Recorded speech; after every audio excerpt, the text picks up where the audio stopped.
Jadi sebenarnya, itu kan kejadiannya ya setahun lewat yang lalu lah ya. Jadi ketika, Mas Ari awalnya sih karena hubungan aku sama Mas Ari sih. Hubungan antara suami istri ya pasti ada up and down-nya saat itu. Nah, tapi ketika itu memang lumayan berasa ketika Mas Ari belajar agama, aku kayak merasa jauh banget sama beliau. Aku ngerasa kayak ini, aduh kok dia bukan sosok orang yang aku kenal dulu gitu. Kok orang udah nggak asik, orangnya nggak apa segala macem. Terus dikit-dikit dia selalu nyinggung, aduh aku pengen banget ya punya istri itu yang berhijab gitu. Terus setiap kali kalau misalnya ngeliat nih di TV gitu ya, di film, sinetron atau apa gitu, ih cantik banget ya cewek berhijab. Soalnya tuh aku tuh kayak disindir, mau disindir mulu kan. Jadi kayak bawaannya tuh kayak emosi mulu. Jadi tiap kali ketemu sama dia tuh bawaannya tuh kayak aduh males deh nih ngomongin ngomongin agama gitu. Kita udah hampir pisah dulu. Sampai dia ngomong, kalau kita ngomongin agama tuh kita udah nggak cocok gitu. Padahal kata-kata nggak cocok itu seperti semburan petir buat saya gitu. Gitu. Nah sampai suatu ketika dia pernah ya posting ya ada salah satu netizen yang ngomong gini, Ri, lo ngomongin masalah agama, lo ngomongin masalah kebaikan ini itu, tapi lo nggak lihat istri lo sendiri gitu. Istri lo masih suka ngomongin orang, masih pakai bajunya juga masih kayak gitu, masih kebuka-buka. Lo tuh ngaca dulu deh gitu. Nah dari sana aku juga baca karena kan orang itu ngeteknya ke aku juga kan, otomatis aku ngeliat juga. Nah setelah ngeliat dari sana aku berpikir gitu, kok Mas Ari ini kan sebenarnya dia pengen jalan ke tempat yang lebih baik gitu. Dia belajar agama, dia belajar ini, terus dia juga semakin nunjukin kebaikan-kebaikan itu pun di depan kita sebagai depan kita gitu, ke depan anak-anak, depan aku gitu. Hal-hal kecil gitu. Dia juga sebenarnya lebih sabar ngadepin semuanya, terus juga dia mencoba untuk beribadahnya juga lebih baik gitu. Aku juga semakin kesini kayak semakin malu. Aduh, sebenarnya suami aku tuh pengen baik ya, kok aku kayak megangin dia supaya nggak move on gitu, malah bikin dia jadinya ketahan sama aku ya gitu. Sekarang Masya Allah nikmatnya dia pernah bilang sama saya kalau saya tuh orangnya jadi nggak asik. Sekarang asiknya minta ampun.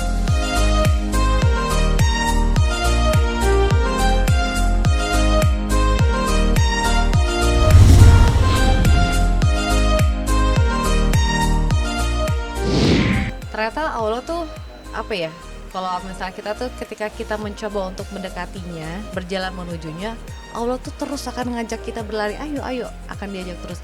Kenapa aku bilang kayak gitu? Karena ketika aku dalam proses itu ternyata malah aku dikasih cobaannya, hidayahnya adalah aku kesiram air panas. Jadi waktu itu aku pas lagi Mas Ari minta tolong aku buatin kopi. Ya sebenarnya buat kopi itu kan hal yang biasa ya, setiap hari kita lakuin. Tapi nggak tahu kenapa saat itu malah aku numpahin air itu ke paha aku gitu. Semuanya panas gitu kan. Aku sampai teriak-teriak, aku sampai istighfar, astagfirullah gitu. Sampai bener-bener apa ini gitu. Terus abis itu aku menjalani operasi segala macam. Tapi ketika aku ngerasain ketumpahan air panas itu, yang aku langsung kebayang adalah gini, ada dua apa ya, kayak dalam hati tuh kayak ada dua yang berbicara gitu. Satu sisi, ya Allah kok tega banget sih, kok tega banget, aku tuh mau belajar loh, aku tuh udah pengen pakai hijab loh, kok malah engkau kasih aku kayak gini gitu, ini sakit banget, aku bilang gitu. Tapi ada satu sisi lagi bilang gini, ini tuh masih panasnya air mendidih loh, air mendidih yang kita buat, kita masak sendiri, belum seberapa ketika kita ngerasain api neraka tuh kayak gimana gitu. Dari sana aku kayak ya Allah, aku berpikir, jadi itu tuh pergolakan itu benar-benar berasa banget. Satu sisi aku kayak marah sama Allah gitu, maksudnya marah, kenapa gitu, berontak hati aku. Tapi satu sisi lagi ada yang ngingetin aku, ini tuh masih panasnya air gitu, gak ada apa-apanya dibandingin dicelupin di api neraka gitu, apa rasanya nanti gitu. Nah dari sana kayak aku sampai capek gitu ngejawab, karena kan perang ya dalam hati ya. Aku sampai nggak bisa ngejawab apa, aku sampai diam, aku cuma istighfar. Aku cuma ngejalin aja, ya Allah kalau emang ini apapun itu aku akan ikutin. Jadi aku benar-benar nggak mau berontak, nggak mau apa, aku ngikutin aja. Insya Allah ini emang mungkin jalannya. Nah, langsung aku berpikir, ya Allah ini apakah ini jalanmu gitu. Nah dari sana aku mencoba untuk berhijab, dan ya itu tadi ternyata tuh sebenarnya hal itu tuh hal yang disiram air panas tuh ya Allah, itu sebenarnya tanda cintanya Allah gitu. Mungkin kalau aku nggak dikasih siram air panas atau apa gitu, mungkin aku masih belum kayak gini gitu, tapi dengan Allah ngasihin aku kayak gitu, Allah tuh sayang sama aku gitu. Saya akan terus berusaha. Mungkin kalau dia ninggalin saya mungkin bisa aja, tapi saya nggak akan ninggalin dia. Saya udah komit gitu, saya udah janji sama Tuhan untuk apa, jagain dia, jadi imam dia, nunjukin yang baik-baik gitu. Tiba-tiba dikasih sedikit coba itu saya mundur, kayaknya janjinya apaan nih gitu. Udah beneran asli.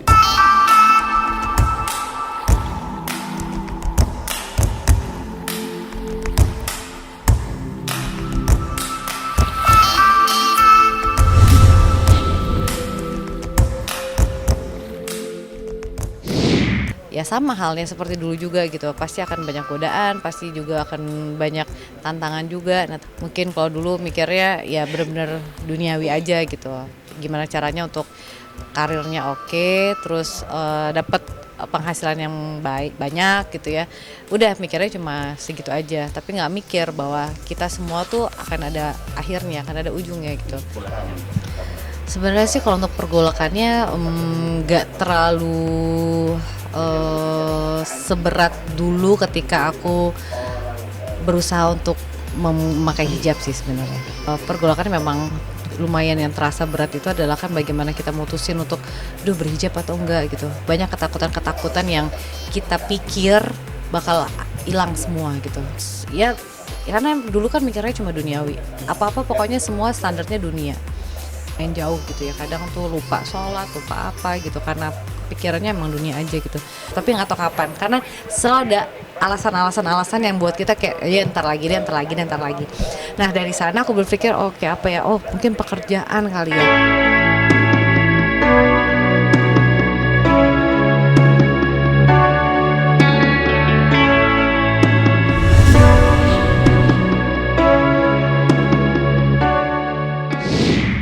Seneng ya ngelihat dia yang sekarang gitu ya.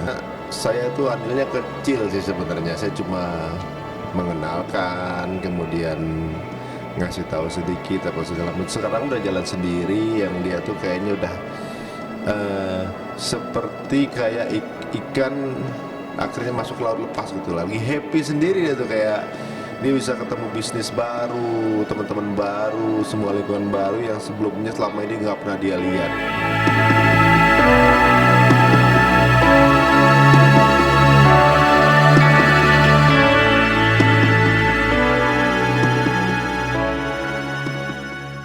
Jadi jangan lupa untuk subscribe Cumi Cumi. Ditekan ya tombol lonceng merahnya.